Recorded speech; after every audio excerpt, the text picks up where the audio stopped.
What's up, everybody? It's your boy Montoya Smith, aka Black Socrates. I wanted to put y'all up on game for Saturday's Mental Dialogue Talk Show. Excellent conversation. Is abortion a women's only right? As our special guest was Jadale King from the Georgia Gang, as well as diversity consultant Latrice Ross. Excellent conversation in the first hour, and then we had a reaction to the first hour. But there was one thing that got talked about on Saturday shows that I wish I would have mentioned, so I wanted to mention it briefly here and tell you to tune into the show. Link in bio on IG, link below on Facebook. But check out this cut, and I'm gonna make a couple comments about it, and hopefully y'all can check out the whole show after you listen to this. Here we go. Hope y'all can hear this.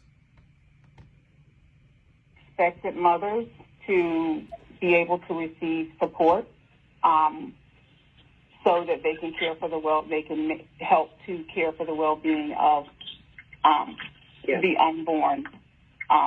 Well, that's inside the heartbeat bill, which is why I think it's the same concept. It's just I was going to explain what the bill that's actually in. This is in all. I mean, this is the policy now. So here in Georgia, you are the father. I mean, the mother can ask for child support while she's carrying the child, and but if for some reason the baby's born and the child is and it turns out that they do a DNA test and the child is not of his and he's been paying this money, the mom has to pay him back with interest. So this is to make sure that the mom has financial support while carrying the child. That's part of the heartbeat bill, so that is in place right now in the state of Georgia. So this is at the federal level that they're doing this, so they want to make this a federal bill, if you will. And I support it.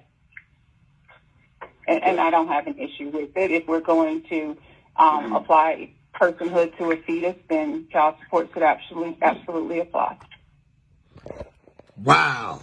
I wish I had a thought about this on Saturday. The more I listened to it, and again, I was just asking the ladies how they felt about it. And as I listened to that, Janelle breaks down that here in Georgia, there's already an aspect. So the unsupported child support bill, if I'm saying the act, as you heard Latrice mention, they're gonna, in a sense, try to take that on a federal level, but it's already implemented within Georgia, from what Janelle was saying, our Republican strategist.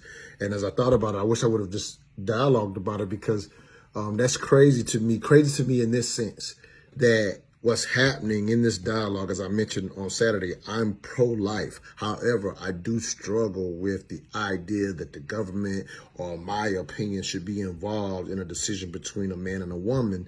And I'm realizing as I listen to the child support, which I've personally, I'll be honest, most of my life I've been a fan of child support for people that are not going to take care of their business. But the reality is, when it comes to fathers, either your fathers will be involved or they won't, and child support doesn't necessarily make them be involved.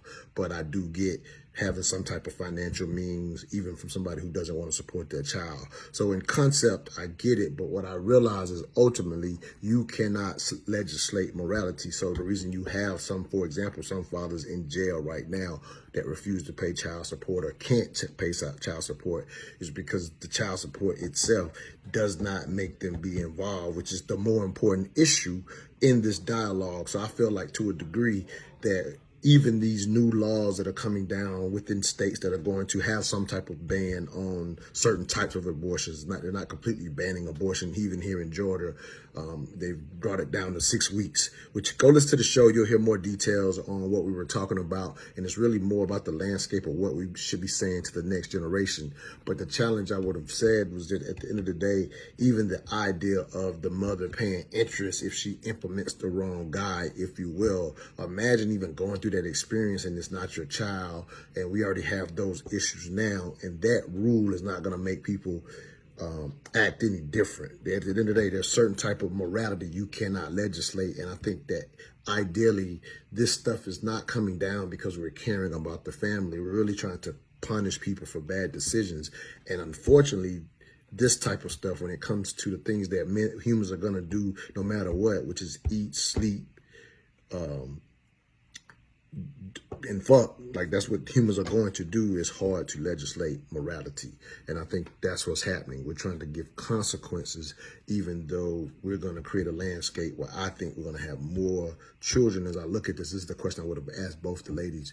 What do you think will be the consequences of half of the states putting a 6-week abortion ban? If it's going to be about a 26, 24, or 30, 20 split across the country, and if most of them put in a 6-week bill, do we think there'll be more unwanted children born, and what do we think will result from that? Because this bill and these rules are not going to, in a sense, stop people from unfortunately having babies. That's not me saying I'm against the bill, because again, I'm pro-life. I just want to know what do we expect, and are we really using these bills correctly based on what the outcome we want, or are we just trying to legislate morality? That's what I would have asked on Saturday. Either way, check out the full show. It was an excellent conversation.